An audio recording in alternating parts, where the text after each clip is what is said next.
सफल बने, समर्थ बने, पावन बने जीवन। मीठी मुरली सुन के पाए सुख सघन।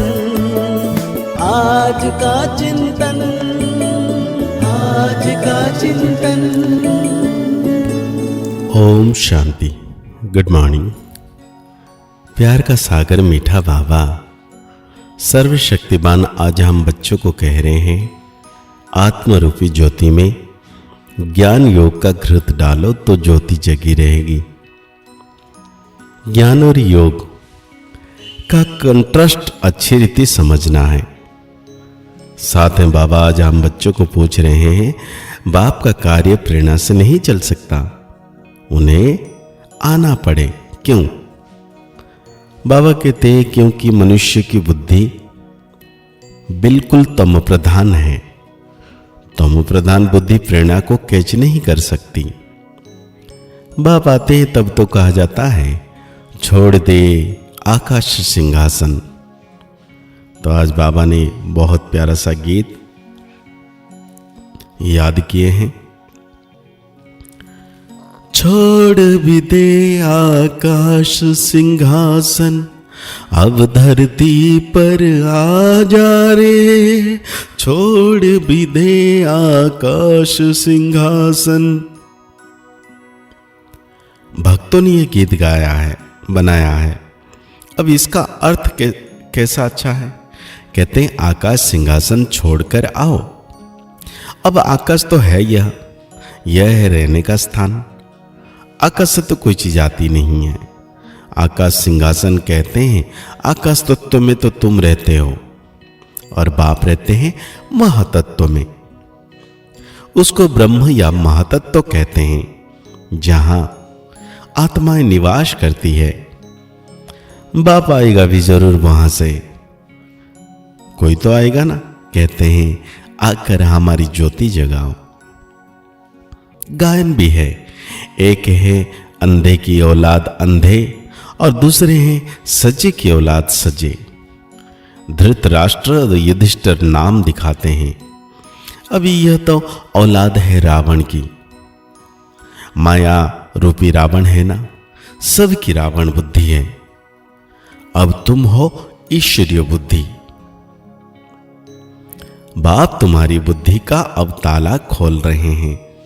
रावण ताला बंद कर देते हैं। कोई किसी बात को नहीं समझते हैं तो कहते हैं यह पत्थर बुद्धि है। बाप आकर यहां ज्योत जगाएंगे ना, प्रेरणा से थोड़ी ही काम होता है। आत्मा जो सतो प्रधान थी, उनकी ताकत अब कम हो गई है, तम प्रधान बन गई है, एकदम झुंझार बन पड़ी है। मनुष्य कोई मरते हैं तो उनकी दीवा जलाते हैं। अब दीवा क्यों जलाते हैं? समझते हैं ज्योत बुझ जाने से अंधियारा ना हो जाए, इसीलिए ज्योत जगाते हैं। अब यहां की ज्योत जगाने से वहां कैसे रोशनी होगी? कुछ भी समझते नहीं। अभी तुम सेंसिबल बुद्धि बनते हो। बाप कहते हैं मैं तुमको स्वच्छ बुद्धि बनाता हूं, ज्ञान घृत डालता हूं। है यह भी समझने की बात, ज्ञान और योग दोनों अलग चीज है। योग को ज्ञान नहीं कहेंगे। कोई समझते हैं भगवान ने आकर यह भी ज्ञान दिया ना कि मुझे याद करो, परंतु इससे ज्ञान नहीं कहेंगे। यह तो बाप और बच्चे हैं। बच्चे जानते हैं कि यह हमारा बाबा है, इसमें ज्ञान की बात नहीं कहेंगे। ज्ञान तो विस्तार है, यह तो सिर्फ याद है। बाप कहते हैं मुझे याद करो। यह तो कॉमन बात है, इनको ज्ञान नहीं कहा जाता। बच्चे ने जन्म लिया तो जरूर बाप को याद करेगा ना। तो बच्चों की बुद्धि में ज्ञान और योग का कंट्रास्ट स्पष्ट होना चाहिए। बाप जो कहते हैं मुझे याद करो, यह ज्ञान नहीं है। बार बार आज बाबा समझा रहे हैं कि याद करना ज्ञान नहीं है। बच्चे लिखते हैं बाबा भूल जाती है। ऐसे नहीं कहते कि ज्ञान भूल जाता है। ज्ञान तो बहुत सहज है। याद को ज्ञान नहीं कहा जाता, इसमें माया के तूफान बहुत आते हैं। भल ज्ञान में कोई बहुत तिखे हैं, मुरली बहुत अच्छी चलाते हैं, परंतु बाबा पूछते हैं याद का चार्ट निकालो, कितना समय याद करते हो। बाबा को याद का चार्ट अर्थात रीति, यथार्थ रीति बनाकर दिखा। याद की ही मुख्य बात है। पतित ही पुकारते हैं, है पतित पावन आओ और आकर हमें पावन बनाओ। भक्ति है रात, ज्ञान है दिन।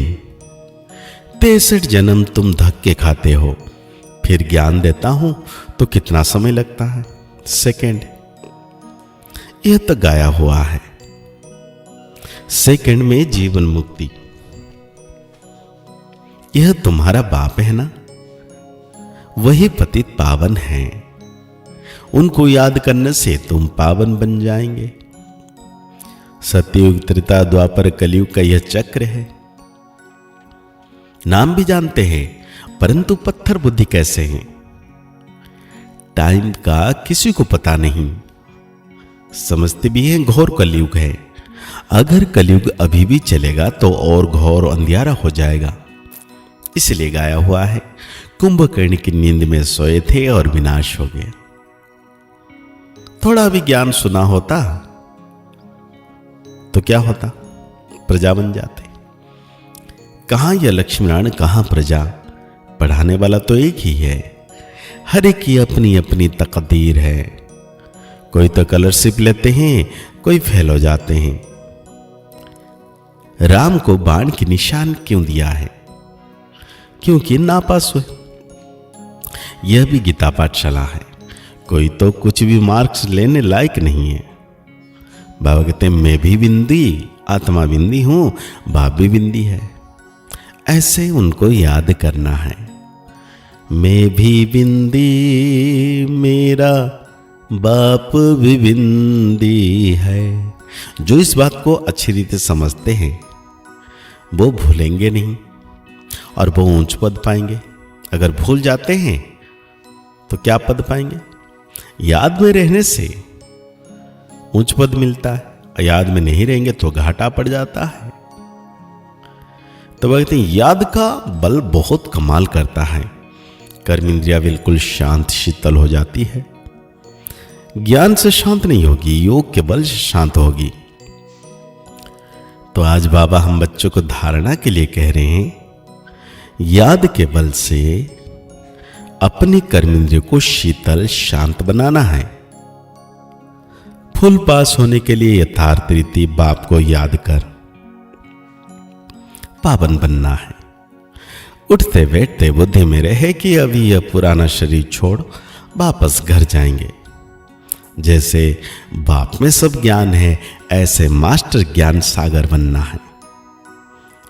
तो आज बाबा वरदान दे रहे हैं, कंबाइंड स्वरूप की स्मृति द्वारा श्रेष्ठ स्थिति की सीट पर सेट रहने वाले सदा संपन्न भव। बाबा कहते हैं संगमिक पर शिव शक्ति के कंबाइंड स्वरूप की स्मृति में रहने से हर असंभव कार्य संभव हो जाता है। यही सर्वश्रेष्ठ स्वरूप है। इस स्वरूप में स्थित रहने से ही संपन्न भव का वरदान मिल जाता है। बाप दादा सभी बच्चों को सदा सुखदायी स्थिति की सीट देते हैं।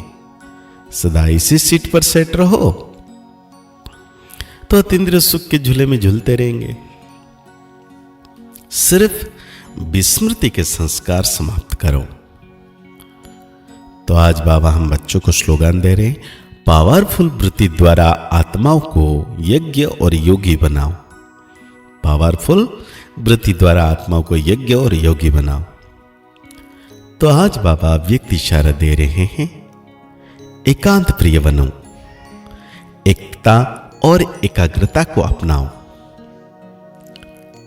बाबा कहते एक मत का वातावरण तब बनेगा जब समाने की शक्ति होगी। तो भिन्नता को समाओ, तब आपस में एकता से समी पाएंगे और सर्व के आगे दृष्टांत रूप बनेंगे। ब्राह्मण परिवार की विशेषता है अनेक होते भी एक। यह एकता का वाइब्रेशन सारे विश्व में एक धर्म, एक राज्य की स्थापना करेगा। इसलिए विशेष अटेंशन देकर भिन्नता को मिटाकर एकता लानी है। तो आज की मुरली के अनुसार हम सो मान लेंगे, मैं सदा संपन्न संपूर्ण आत्मा हूं। मुरली को और गहरी रीति से चिंतन करते हुए निरंतर सर्वशक्तिवान मीठे बाबा की याद में रहना है कि परम सितारा बिंदी मेरे मस्तक के पर और मैं बिंदी भ्रुकुटी के मध्य में आत्म सितारा चमक रहा हूं।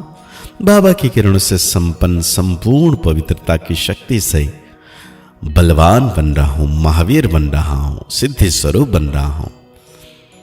मुस्कुराते रहिए, आगे बढ़ते रहिए, पुरुषार्थ करते रहिए, खुश रहें, स्वस्थ रहें, मस्त रहें।